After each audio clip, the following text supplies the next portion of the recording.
And after 6 weeks, he went from not breaking 100 to shooting 73. Yeah.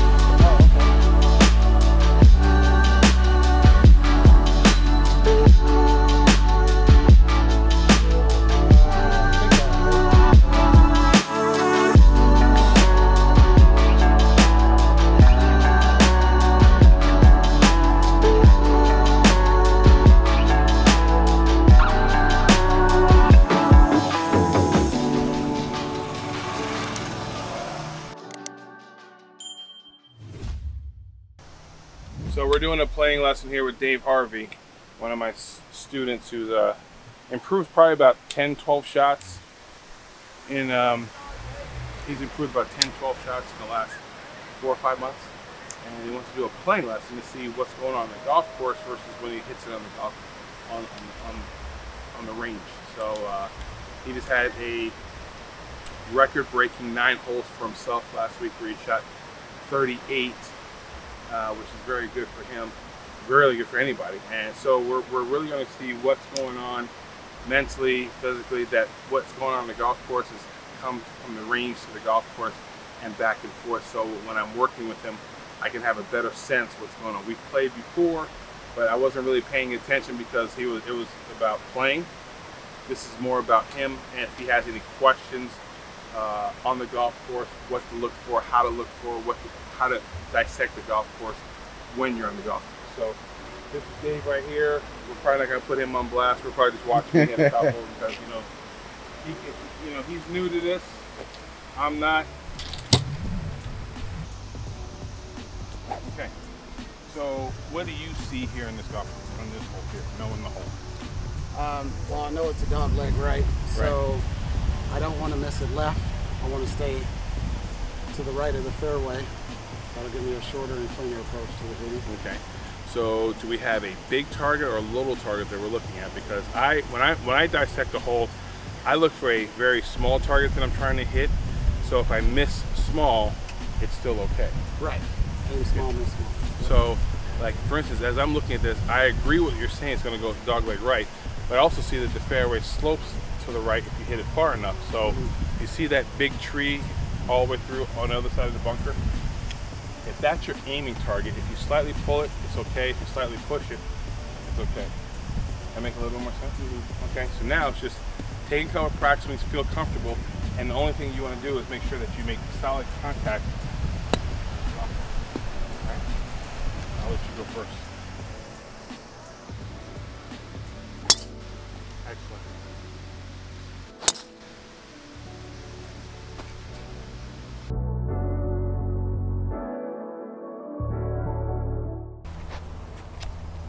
That's at the front, so I'm not going to aim for it. I'm just trying to get it. Where'd you get to the hole? 153. Yep. So it's 140 to the front? Yeah. Okay. So 153. With a little breeze in our face, I would say I would play something that's in the 160 range. Right. Since I got all that room back there. Right. It's because of the breeze in our face. So now it's just finding the club that we want, and now it's about making solid contact. First of all, I want to make sure that the stuff that we worked on on the range is really resonating here on the golf course, and that they're thinking correctly, because most of the time most people under club and they don't realize what the wind and the lie is doing. So if he works on it, if he makes solid contact, it should give him what he's looking for here.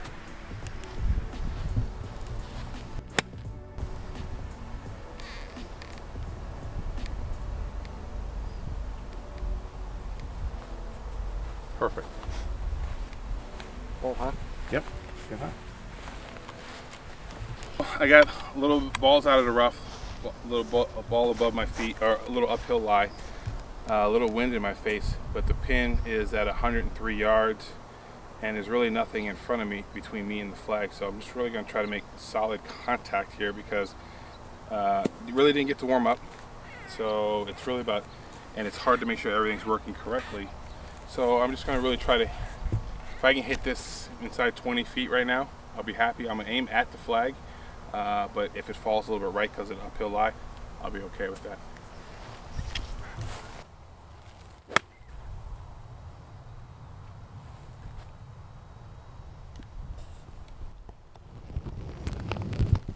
So that was right on line.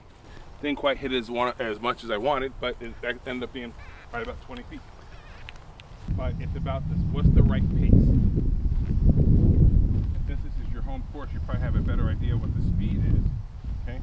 And as you see, it's right to left. So now, you're probably, as you're looking at this, as I read this, I'm saying the break with breaking it right to left, at the tip of the shadow, and it's moving left.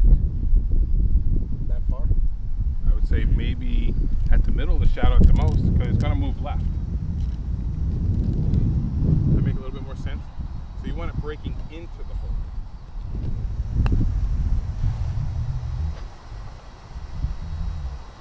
See how I was breaking to the hole? Mm-hmm.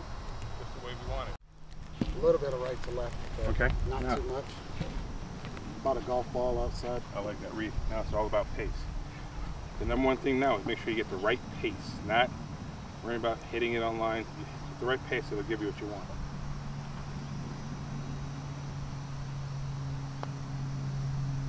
Okay, good read. This is the time to ask me any questions you have when I read a green. So you got left to right, right? So I got this left to right uphill, green's going to the right.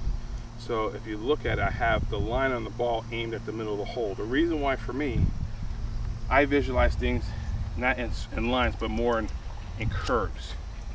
So as I'm looking at this putt, I have this blue line aimed right at the middle of the hole. So that's, if I had a clock, here's my 12, here's my 6. So I'm really looking at this putt to come in between 9 and 8 o'clock. Oh, okay. That makes sense? Yep. So then once I get over it, I'm looking at, okay, between 9 and 8 o'clock, what's the how high am I getting it to feed in to the hole? I want it to feed into the hole. Okay?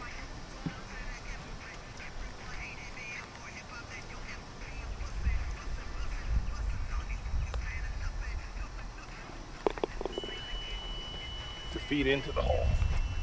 And that right there is how you make par. Most of the time, most amateurs under-read a putt by 25–30%. And when I used to work for Dave Pells, that's the one thing we learned, is that whatever read you have, they usually told you to double it. So while we're talking trash, talking shit, and you know, these are all cats that played all different sports, and these are brainiac kids, chess team, this and that. I'm a football player, but you know, I was street. I knew the streets. These guys knew the books. So they're talking about they can play this sport, they can play that sport. And I mouthed off and I said, I can play any sport you guys can play, and I can play it better. Sounds familiar. So we're talking trash, we're drunk. Next day they take me to Rancho Park in LA. This is pre-Tiger.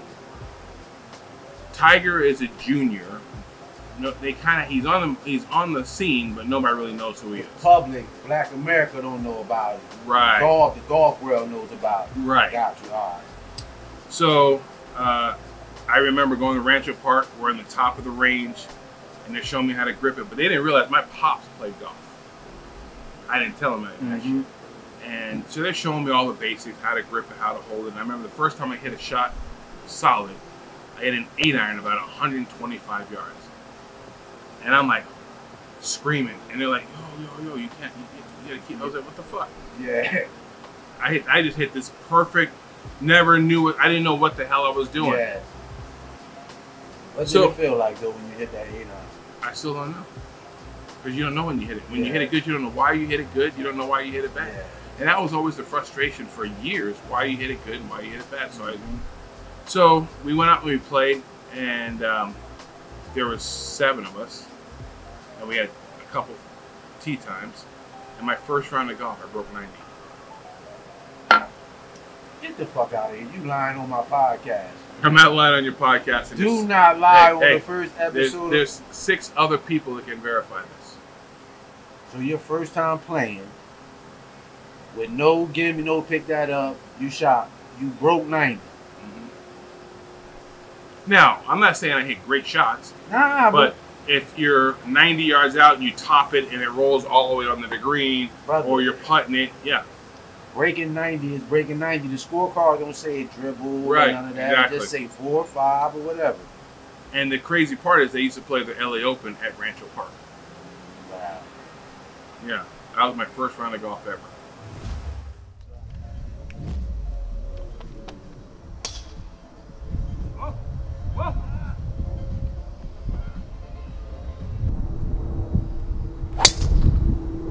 Okay, pretty flat. You pushed it, which is fine. Now, remember we talked about club face awareness? When I had the tee here. So that golf ball at impact, your tee was here where we want it.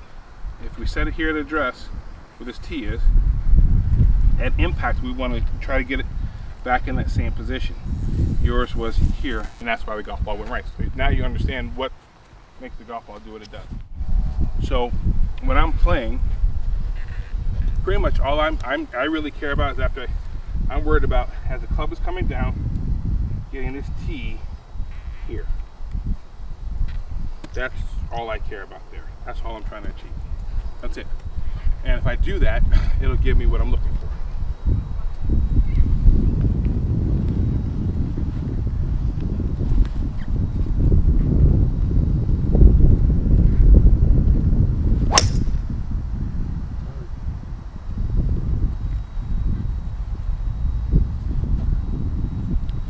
Okay.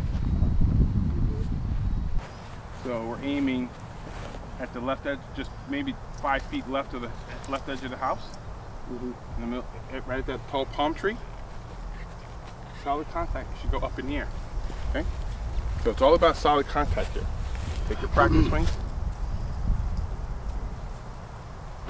Yes. Now you aimed way right. You aimed way right. Club down first. Now you're aiming too far left with your feet. There you go, good. Solid contact is all we look for. Perfect.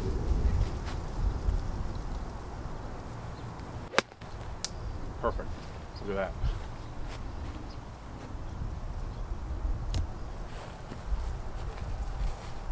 You want to respond to the people? He said that'll play. That'll play, Dave. That'll play. Good shot. Great shot. You see what I'm saying? How that.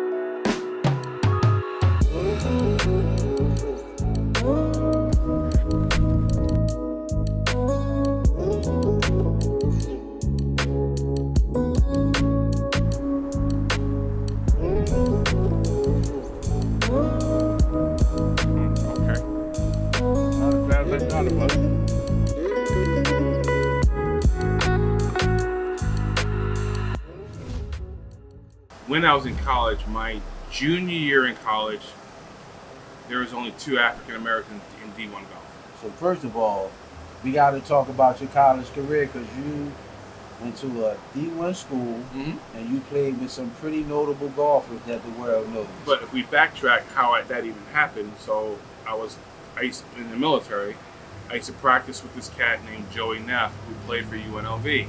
Okay. His best friend was Robert Gammons.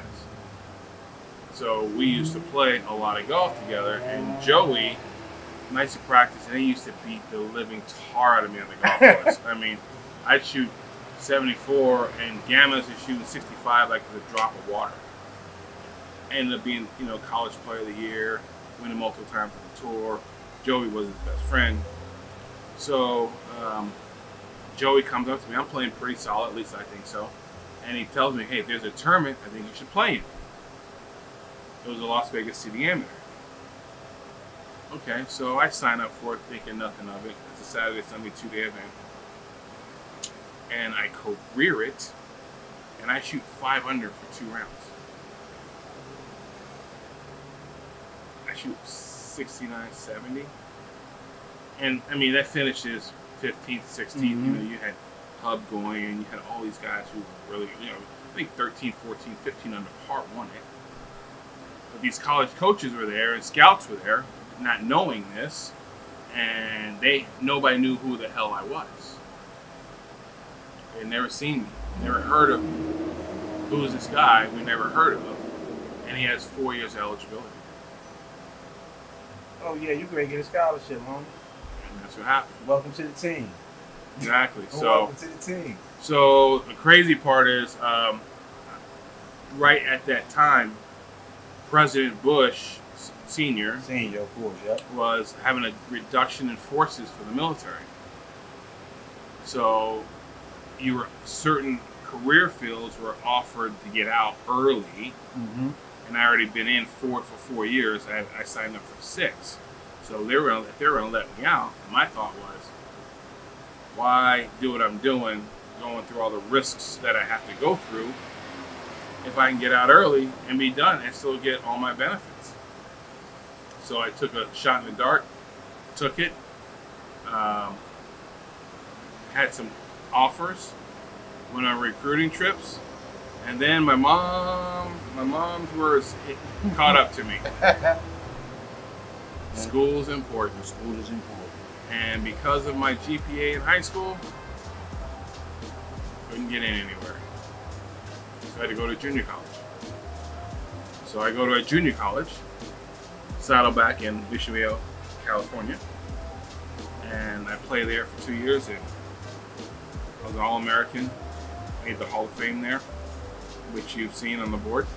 I seen that. Seen that with my own 2 eyes. Very impressive. Right, and the thing is, the thing that I impressed my mom with the most with was I was on the dean's list all 4 semesters. That's my boy. And then she said even more, you are the laziest SOB I know in the world. And I was like, it's something I like, I'll put in the effort. So I went on a recruiting trip to Wyoming, Weber State, San Diego, San Jose, and San Jose was the most transparent. San Jose was the best school. They didn't trip when they met me like some other schools did. You kind of look different. Without stating the obvious. Without stating the obvious. We had a good team. We were top 20 in the country my senior year.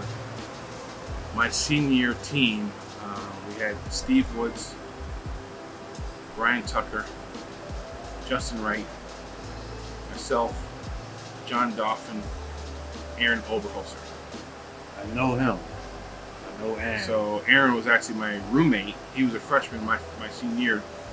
Because I really didn't like hanging out with cats. Yeah. He was a fresh rookie, and I was like, oh yeah, And so yeah, Aaron and I are really tight. When I went to college, I had only been playing golf for 4 years. So, you know, my podcast and how I approach golf is a little different. Right. Based on my background. So I'm going to ask you questions that I want to know, that I know other people would never ask. What was like in college? Do college dudes get a lot of? I know basketball, football dudes get a lot of, but do golf dudes get a lot of? I don't know an athlete that got more